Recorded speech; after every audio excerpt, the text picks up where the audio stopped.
Où en est l'enseignement depuis la grève des lycéens et les promesses gouvernementales?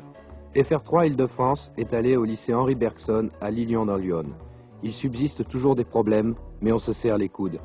C'est ainsi que M. Franck Bardu, professeur d'éducation physique, a décidé de prendre en attendant la place du professeur de philosophie, toujours vacante. Voilà, je suis là parce que votre professeur de philo n'a toujours pas été remplacé. Donc c'est moi qui, en attendant, vais assurer les cours. OK? Bon, sinon, voilà, on va commencer. Qu'est-ce que vous étudiez, là, dernièrement? Oui? Épicure et la luxure. Épicure et la luxure. Ouais, écoutez, pour la luxure, un simple bandage suffit. Il n'y a pas besoin de... Voilà. D'autres questions? C'est vrai qu'en cumulant éducation physique, poterie et philo, j'arrive quand même à dépasser le SMIC, faut le dire, je suis franc avec vous, mais là j'attends quand même que l'éducation nationale accepte qu'après les cours je puisse faire le ménage dans les classes, et auquel cas, s'ils acceptent, ça permettra de respirer quand même financièrement, ça faut le dire. Mais c'est difficile, hein. Il subsiste des problèmes qui sont problématiques, qui demeurent et qui restent inadmissibles. Voilà, on peut pas, tant que les pouvoirs publics n'auront pas accepté ce que les dirigeants du SGEN, de la FUV, du SPLIT et du SGEG réunis ont proposé, on reste dans l'impasse. C'est quoi ces propositions? Alors, bon, les propositions, elles sont claires. Primo, revalorisation des pouvoirs d'achat. Deuxio, augmentation des salaires. Et tierço, trimo, plus d'argent à la fin du mois. Qu'est-ce que vous enseignez, vous Cherchez pas à embrouiller le... Il y a un problème, il faut le résoudre. Le français, c'est ça. Pourtant, pour certains, comme mademoiselle Eliane Labutte, professeure de musique, les jours nouveaux ne sont pas à la morosité.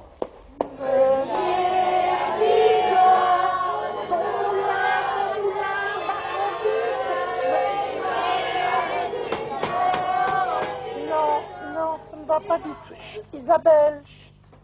Meunier, qu'est-ce que tu fais? Danda. Qu'est-ce que tu fumes, là? Donne-moi ça. Qu'est-ce que c'est que ça? C'est pas du tabac, j'espère? Non, c'est de l'herbe. Il est interdit de toucher aux pelouses de l'établissement. Il faut savoir être à l'écoute. Aujourd'hui, nous avons travaillé une chose facile, Die Sonnenheit ist gefragt Lust so de Schubert. Et demain, nous travaillerons les Beatles. Les Beatles. Les Beatles. S'adapter, se mettre à l'écoute des élèves, c'est le maître mot de l'enseignement aujourd'hui. C'est super, virgule. Johnny a dit à Adeline, Johnny a dit à Adeline, sinon ça fait Adelin, à que c'est chouette. Voilà, donc inconscient et subconscient, hein. Donc je pense qu'avant tout, le problème, c'est une question de souplesse, hein. Donc maintenant, on fléchit bien. Inconscient et subconscient, et deux conscients et subconscients. Maintenant, on réfléchit, bien sûr, et trois conscients et subconscients, hein. Tout dans les genoux. Question de... OK? Quoi qu'il en soit, tout le monde s'accorde à penser que le gouvernement fait de gros efforts. Alors, les grands hommes de la France, on reprend depuis le début. Il y a eu Léon Blum, après Jean Jaurès, ensuite Mitterrand. Et juste avant Mitterrand, il y a eu un très mauvais président. C'est qui? C'est C'est ton destin. Non, avec les élèves ça va, mais disons qu'avec les parents d'élèves, parfois il y a des petits problèmes, c'est sûr. Non. Encore qu'en matière de budget, quelques petits efforts restent à faire. Tiens, donne-moi ça, toi. C'est simple, pourtant. Si je vous fais ça, il est où le ré, là? Le ré, il est où? Bien, Christophe, bien. Vaste problème que l'enseignement, où les polémiques demeureront toujours.